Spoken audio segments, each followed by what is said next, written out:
देखिए, पिछले 1 तारीख से और आज 8वां दिन है।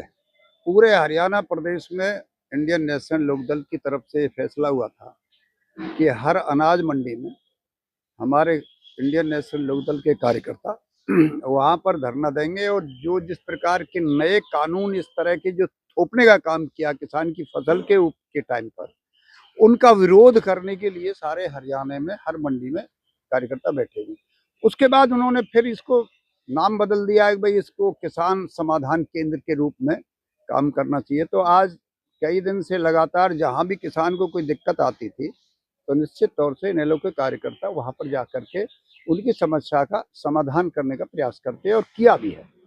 जिस प्रकार से अब इन्होंने सरकार थूक के चाटने वाली सरकार है ये, तो कि इन्होंने ये पहले ये फैसला किया कि जितनी भी कच्ची मंडी हैं उन मंडियों को बंद किया जाएगा और उन्होंने कर दिया था।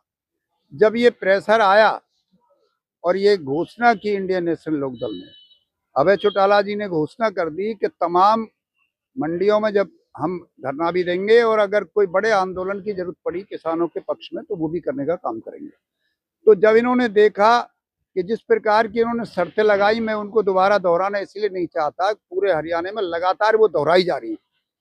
गेट पास है, ग्राफी है, हाँ बायोमेट्रिक ग्राफी भी है और उनका ये ट्रैक्टरों पर उनकी प्लेट है, ये वो कई चीजें हैं, तो उनको दोहराने की जरूरत नहीं है। तो उसके बाद आज लगातार अभी कई दिन पहले हमारे कार्यकर्ताओं ने, जो हमारा यहाँ जिले का किसान सेल का अध्यक्ष है, उसने भी हमें बताया कि यहाँ पर मंडी का जो चेयरमैन है तो वो बिरवानी है, पता नहीं, मैं तो जानता नहीं, लेकिन मैं ये कहता हूँ कि सरकार ही बनाती है मंडियों के चेयरमैन। सरकार जिसकी होती है वो अपने कार्यकर्ताओं में से बनाते हैं और ये बिल्कुल सही है। पर मैं इससे पहले एक बात कहना चाह रहा हूँ, ये हरियाणा सरकार कहती है हम तो किसानों के पक्ष में काम कर रहे हैं। यदि किसान के पक्ष में काम है तो फिर चौटाला साहब की सरकार 2004 तक जब सरकार थी, चौटाला साहब की सरकार का अनुकरण कर ले। आज उनका बेटा अभय चौटाला उनके उल्ट लाइन पे काम कर रहे हैं। चौधरी वे कह रहे हैं किसानों को समस्या नहीं है, बेवजह बैठे हैं, किराए के लोग उठाते हैं। हाँ, ये एक नई बात आ गई है कि जिस प्रकार से, चूंकि ये खुद अगर कहीं भी ले जाते हैं तो ये खुद पैसे दे करके रैलियों में लोगों को ले जाते हैं। भाजपा का तो ये फितरत रही है कि ये इनका जो कार्यकर्ता अभी जो बताया, हमारे कार्यकर्ताओं के लिए बोला यहाँ का कोई चेयरमैन है, उसको पहले तो अपनी उसकी सामर्थ्य नहीं है इतनी, उसे अपने हिसाब से बोलना चाहिए था कि इनेलो का कार्यकर्ता पेड नहीं होता, इनेलो का कार्यकर्ता समर्पित कार्यकर्ता होता है। और पेड में ये पूछना चाह रहा हूँ, अगर वो यहाँ चेयरमैन मेरी आवाज को सुन रहा है और मैं आपके द्वारा कह रहा हूँ मेरी आवाज को सुने, उसे यहाँ तक ज्ञान नहीं है कि रबी और खरीफ की फसल में क्या फर्क होता है।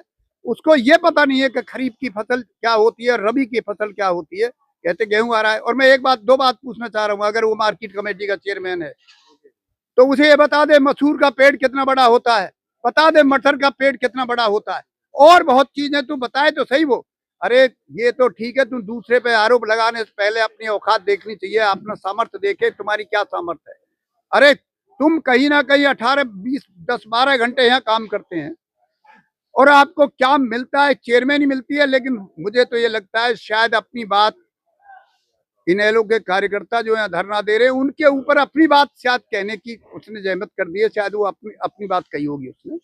दूसरी बात मैं सरकार से कहना चाहूंगा कि जिस प्रकार से वो कहते हैं कि भाई यहाँ पर कोई समस्या नहीं है, समस्या नहीं थी तो लगातार भीड़, और यहाँ पर कई जगह मोहना मंडी में, हमारे यही नजदीक है, मोहना मंडी में ताला लगा, हतीन में ताला लगा, और यहाँ भी जो है आज लिफ्टिंग नहीं है। आप देखिए अंबार लगे हुए हैं। सरकार को अगर थोड़ी है, जब तक लिफ्टिंग नहीं होगी तब तक से मंडी की व्यवस्था ठीक नहीं होगी। और मुझे तो ये भी पता चला, इस पलवल की मंडी की बात कर रहा हूं मैं, कि जिस प्रकार से जो ठेकेदार को ठेका दिया जाता है लिफ्ट करने का, कोई राजवीर नाम का ठेकेदार है, वो सरकार से प्रोजेक्टेड ठेकेदार है, वो लिफ्ट नहीं करता। और लिफ्ट करता है तो निश्चित तौर से आड़तियों से मोटी रकम का पैसा अलग से लिया जाता है। इस प्रकार का कोई ठेकेदार आया है। और अब मैं ये कह रहा हूं कि यदि ये सरकार अगर किसान के पक्ष में कुछ करना चाहे तो मैं कह रहा हूं 2003 में चौधरी ओम प्रकाश चौटाला मुख्यमंत्री थे इस प्रदेश के, और उस समय इतनी बारिश हुई थी, इतनी बारिश आई थी कि जब ये बोरियों में जाता था यहाँ से माल मंडियों से तो वो टपकता हुआ जाता था।